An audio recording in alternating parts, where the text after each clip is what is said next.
Hello friends, welcome to my channel Poonam kitchen. तर आज आपण बनवणार आहे छान सॉफ्ट नरम लुसलुशीत इडली कशी बनवायची विदाउट सोडा आणि इनोचा वापर न करता।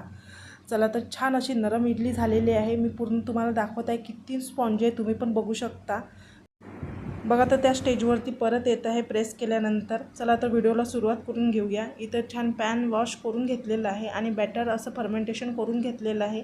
याची रेसिपी मी अपलोड केलेली आहे आधीच्या माझ्या एका व्हिडिओमध्ये पेपर डोशाच्या। तुम्ही जाऊन त्याला भेट देऊ शकता, त्याची लिंक मी डिस्क्रिप्शन बॉक्समध्ये टाकलेली आहे। चला तर आपण बॅटर आता पॅनमध्ये फिलअप करून घेऊया।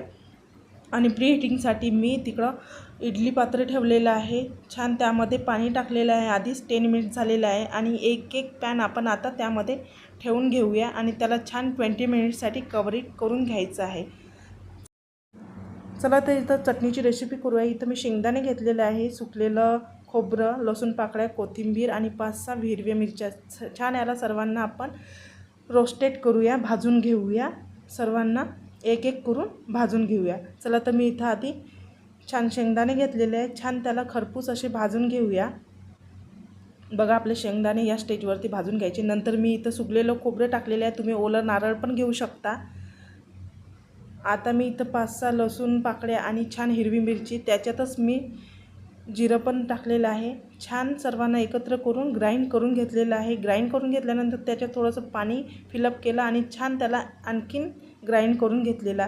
छान तुम्ही यामध्ये आता पाणी पण ॲड करू शकता। तुम्हाला जर थिक वाटत असेल तर तुम्ही छान त्याला पातळसुद्धा करू शकता। चला तर इथं कढाई ठेवलेली आहे, कढाईमध्ये छान तेल टाकलेलं आहे। त्याच्यात थोडंसं जिरं, कोरिएंडर पावडर, सब्जी मसाला, थोडीशी हळदी पावडर टाकायची। बघा तर इथं ना थोडासा गॅस असा स्लोच करायचा। छान हे झाल्यानंतर आपण हे जे मिश्रण काढलेलं आहे, ग्राइंड केलेलं, ते पूर्ण टाकून द्यायचं आणि त्याच्यात थोडंसं पाणी ॲड करायचं, तुम्हाला जेवढं पातळ पाहिजे तेवढं। त्याच्यानंतर थोडंसं चवीनुसार मीठ, थोडंसं मीठ झाल्यानंतर टाकायचं त्याच्यात थोडंसं काळं मीठ आणि त्यानंतर जलजिरा पावडर। ओके, छान आता मिक्स करून घ्यायचं आणि यानंतर याला गार्निशिंगसाठी कोथिंबीर यूज करायचा। बघा तर इथं आपल्या इडल्या पण तयार झालेल्या आहे, कशा नरम झालेल्या आहे बघू शकता तुम्ही। चला तर आपण आणि आता आपली छान चटणी पण तयार झालेली आहे। चला तर याला सर्विंग बाउलमध्ये काढून घेऊया। चला मग बघा इथं छान चटणी अशी रेडी झालेली आहे। छान इडल्या पण स्पॉन्जी नरम एकदम व्हाईट दिसत आहेत, बघू शकता तुम्ही किती छान आहे। दुरूनच समजू शकते की किती छान आपली इडली झालेली असणार, किती लुसलुशीत आहे, स्पॉन्जी आहे।